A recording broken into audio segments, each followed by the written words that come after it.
Vous savez ce que c'est, ça? On connaît l'anicroche entre Ferruccio et Ferrari qui a amené à la création des voitures Lamborghini. Mais Enzo n'est pas à l'origine d'une seule société comme cela. Peter Monteverdi était un importateur suisse de voitures de luxe, Lancia, Rolls, Bentley et Ferrari, jusqu'en 65 quand le Commendatore lui retire le commerce helvétique de ses modèles. Ce à quoi notre entrepreneur entend répondre en battant Ferrari sur son propre terrain avec la High Speed équipée du traditionnel V8 Chrysler tant apprécié des artisans et sa version plus sportive, la 2000 GTI. Oui, alors je sais, pour vous aujourd'hui, Féfé, c'est avant tout des super sportives, mais ce qui se vendait à l'époque, c'était les GT. Ne vous inquiétez pas, la super sportive arrive quelques années plus tard avec la i450. Mais ce qui nous intéresse aujourd'hui, c'est le Safari présenté en 76.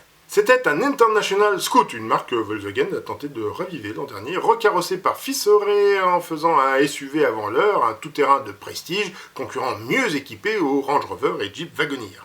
Et toujours avec des V8, Chrysler ou International.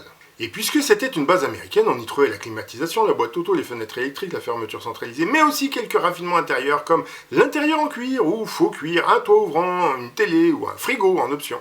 Et les 4 roues motrices enclenchables qui donnaient un avantage sur le Range, lui-même peu équipé à l'époque, mais moins cher.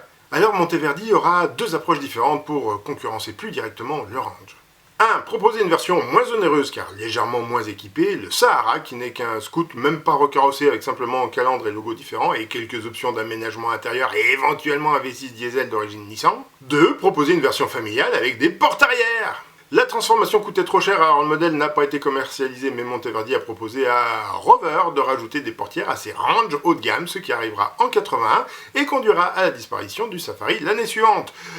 Peu de temps avant que le constructeur britannique ne lui retire ses préparations officielles, la sous-traitance ayant permis de tester le marché, le test étant concluant, il était plus économique d'internaliser. La marque survivra quelques années avec la Sierra, une Dodge Aspen recarrossée avec des suspensions plus européennes, et la Tiara, une Mercedes classe S empattement long recarrossée.